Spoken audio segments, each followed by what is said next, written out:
My guys, welcome to H10 Quarter 4, Week 1, the online version. So in this video, we'll cover basically what we would cover in the first week of health class if you were here regularly. All right, starting out, we would look at the performance equation.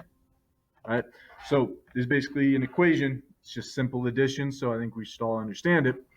That basically says performance equals growth, and growth equals stress plus rest. Okay, so then when we look at breaking down stress, that's the stress that we put on our bodies. So that's exercise, training, anything like that. So when we go work out or we go exercise, that's not making our body stronger. That's breaking down muscles, bone tissue, all that. Right? How you recover is when you come back and you make those adaptations that make you stronger. Okay, so if you're only focusing on one side of the equation, so if you're just focusing on the stress part, so the exercise and the training, and you're not focusing on the rest, so recovery, nutrition, sleep, then that equation is going to be tilted and it's not going to work out in equal performance and growth. Right? So in order for optimal growth to happen, right, stress and rest have to both be balanced. Right? So the rest part is obviously what gets neglected the most. So that's how we eat and how we sleep. Okay, proper nutrition, then following things like, are we getting 8 to 10 hours of sleep a night? All right. So what we are going to focus on to start, all right, we're going to focus on nutrition. All right. So with nutrition, all right, we're going to break it down. We got 6 nutrients. All right. 3 macros, 3 micros. All right. So looking at some of these individually. So the difference between macros and micros is, one, the amount that you need them in. You need way more macros than you do micros. Right? Secondly, macros are what fuels your body. Right? Carbs, fats, and proteins are your 3 macros. Right? These can be used and converted directly into energy for the body. Your micros, water, vitamins, and minerals, they can't be used directly for energy. They're made to assist and facilitate that conversion, but they can't convert themselves directly to energy. All right. So if you think of carbs, fats, and proteins, think of them as the big three. Right? These are the three that you by far need the most of. All right. Everything else, it's good and you need it for survival. Okay, but it's mainly used to maintain and facilitate.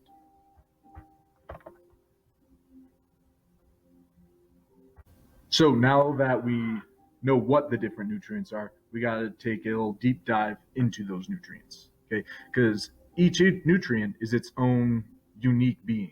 Right? They all have different jobs, different specializations, all these types of things. They come from different sources. So we're just going to take a little bit of a look into each one. Say we're going to start with looking at carbs. Right? So when we talk about carbs, we know that we have 2 types. We have simple and we have complex. So what's the difference between those two? So usually you hear good and bad carbs. Good carbs are your complex carbs and bad carbs are your simple carbs. So this chart kind of explains some of the main points of each one. So a lot of times simple carbs get associated as empty calories, meaning they don't do a whole lot for you except provide you with calories. So here's some examples of each one.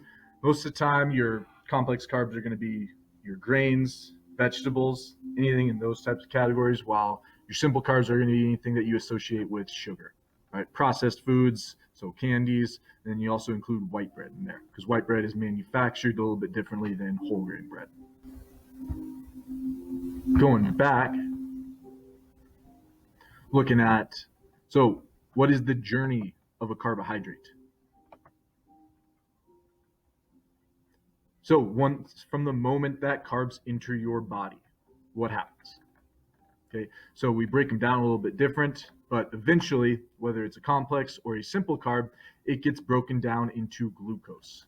Right, so you can see by this drawing here, kind of a visual of what happens. Right, so carbs, they enter the body, they get broken down into glucose. That process is called metabolism. I'm sure it's something that you've heard of before.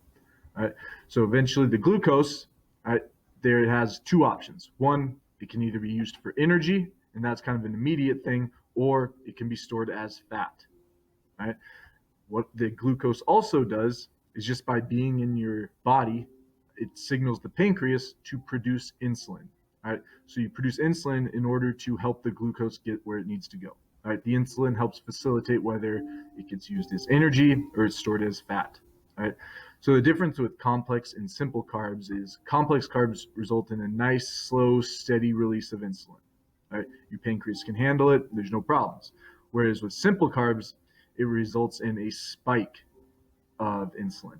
You're producing a lot of insulin, then you crash, and it kind of repeats itself, and it's a lot harder for the pancreas to keep up with that. And to close out our deep dive on carbs, let's look at why simple carbs are considered bad carbs. It's a term I'm sure you've all heard before, but let's look into why that is.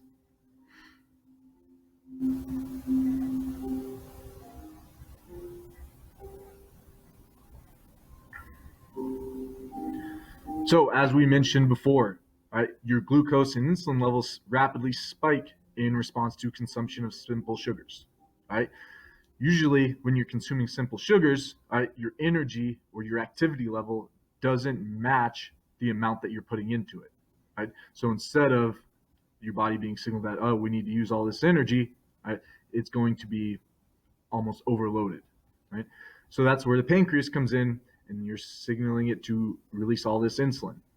Right? Insulin works to regulate glucose in the body, but when high levels of glucose are consistently present in our body, your body adapts to it, and eventually it takes more insulin to clear those same levels of glucose. Right? That phenomenon is called insulin resistance, and over time, it can lead to type 2 diabetes.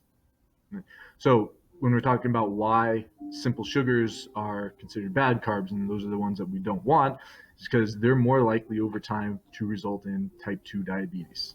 Now, not type 1 diabetes, because type 1 is a genetic disease. Right? Type 2 is based on lifestyle issues, so such as inactivity, smoking, high consumption of simple sugars.